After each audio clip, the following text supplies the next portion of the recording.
You are standing on the edge of a significant shift. You can feel it. Every time you prepare to step into a new version of your life, a specific shadow appears. It is a cold, tightening sensation in the chest.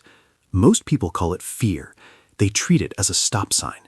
They assume the universe is telling them to turn back. But have you ever noticed how this tension only arrives when you are inches away from a breakthrough? It is a biological alarm that triggers right before the old world falls away. We have been taught to see this friction as a warning of danger. Yet there is a hidden mechanism at work that suggests the opposite. This pressure isn't a sign that something is wrong. It is the sound of the barrier breaking. We have all stood at this specific crossroads. You decide to change your life, to start the project, or to finally speak your truth. In that moment of resolve, you expect a sense of peace or a green light from the universe.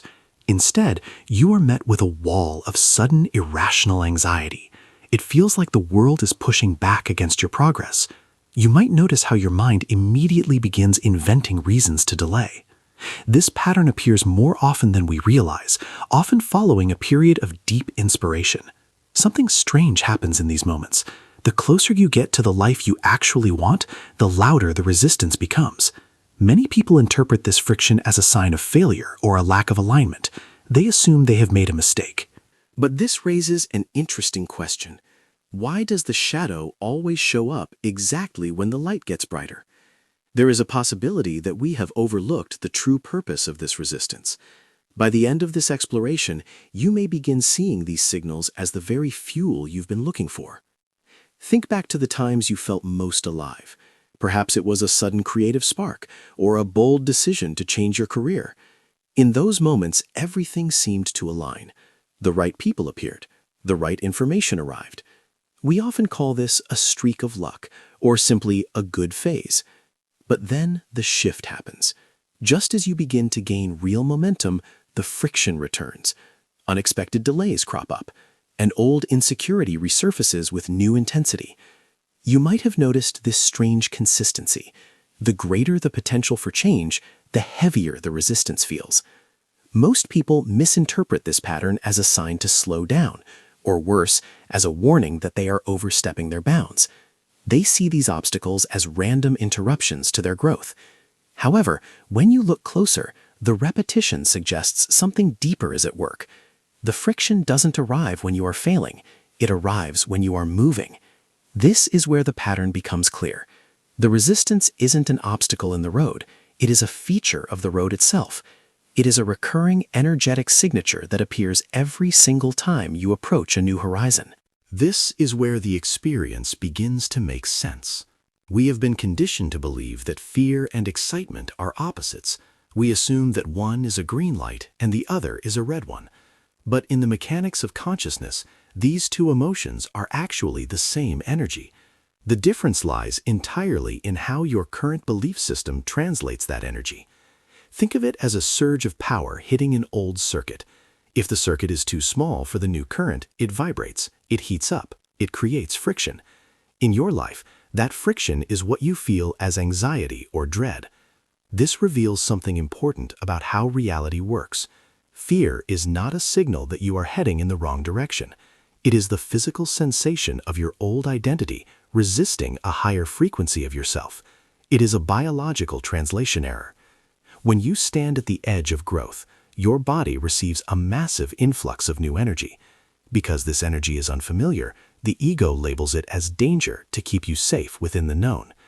This teaching is far simpler than most people expect. The fear isn't telling you that the future is scary. It is simply announcing that the old you can no longer contain the new you. Suddenly, the pattern becomes easier to understand. You aren't being haunted by doubt. You are being upgraded. This mechanism has been operating in your life the entire time, even if you never noticed it. To understand why fear appears at the threshold of growth, you have to look at how we navigate reality. Think of your life as a series of still frames on a film reel. Each frame is a complete, static version of reality.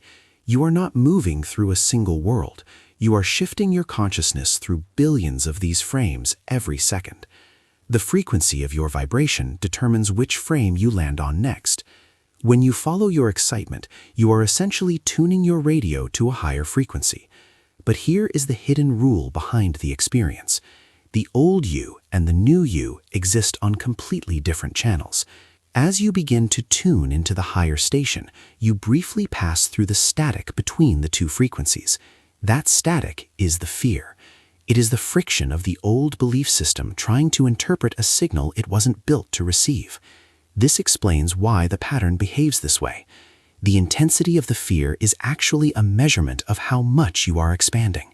It is the resistance of the old frame as you pull away from it to join the new one. Suddenly, the pattern makes sense. The fear isn't a wall blocking your path. It is the sound of the engine shifting gears. If the mechanism is this simple, why is it so difficult to follow? This is where many of us lose the signal.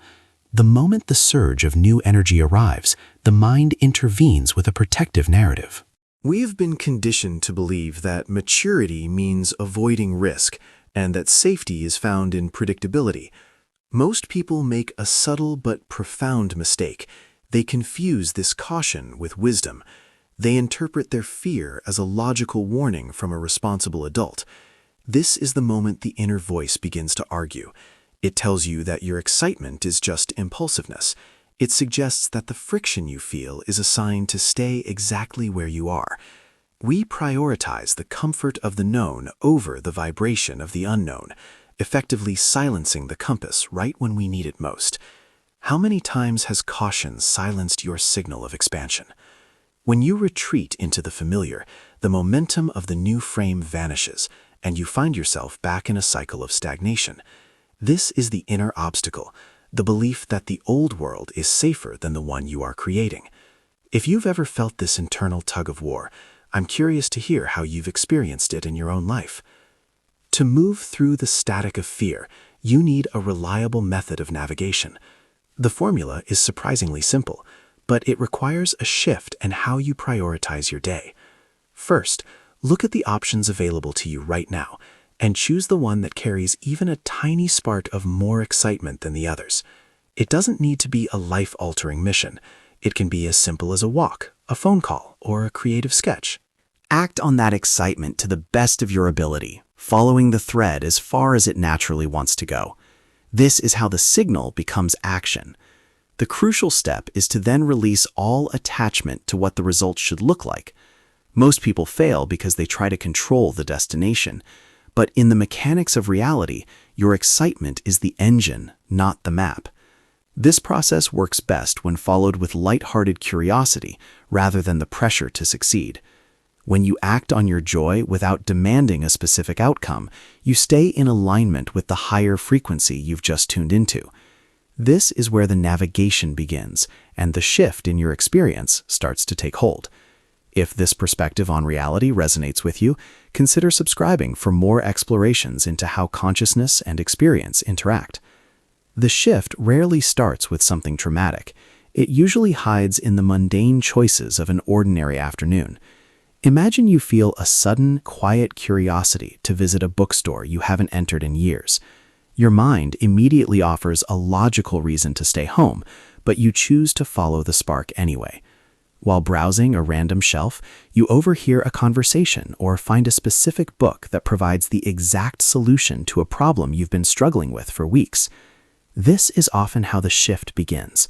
By following a small, seemingly irrelevant impulse, you moved into a version of reality where that information was available to you.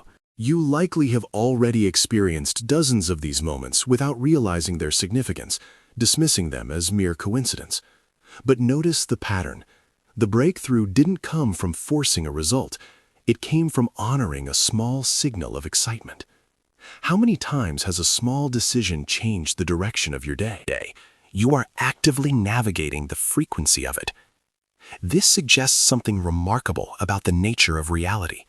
We often view our lives as a single fixed timeline where we must struggle to build a future. But if the mechanism we've explored is true, the life you seek isn't something you create, it is something you tune into. This changes the way we understand the experience of fear. Suddenly, the pattern reveals a deeper meaning. The friction you feel isn't a wall, it is a border. It is the boundary between the world you are leaving and a version of reality that already exists, waiting for your alignment. You may already be standing at the threshold of this realization in your own life. Every time you feel that surge of anxiety before a leap, you are actually feeling the proximity of a parallel self. We have spent our lives trying to fix the old frame, not realizing that we have the permission to simply shift to a new one. This reveals that excitement isn't just a mood. It is a sophisticated guidance system within consciousness, designed to lead you through an infinite field of possibilities. Could these signals be guiding us toward versions of ourselves we have not yet dared to explore? In this light, the shadow of fear is simply the proof that a new light is already beginning to shine. Perhaps the signal has been there all along. We often wait for a dramatic sign from the universe, overlooking the quiet friction that appears right before we grow. But the shift doesn't require a loud announcement. It begins the moment you stop treating your fear as an enemy and start seeing it as a compass. As you move through the next few days, you may notice something new, a subtle pattern in your decisions, or a small impulse that feels a bit brighter than the rest. The threshold is always available to you. Sometimes the shift begins simply by noticing that the resistance isn't there to stop you, but to confirm how far you've already come. How might your experience change if you began listening to that signal more closely? If you're curious about the deeper mechanics of this guidance, the next chapter of this exploration reveals what happens when you consistently align with your highest frequency.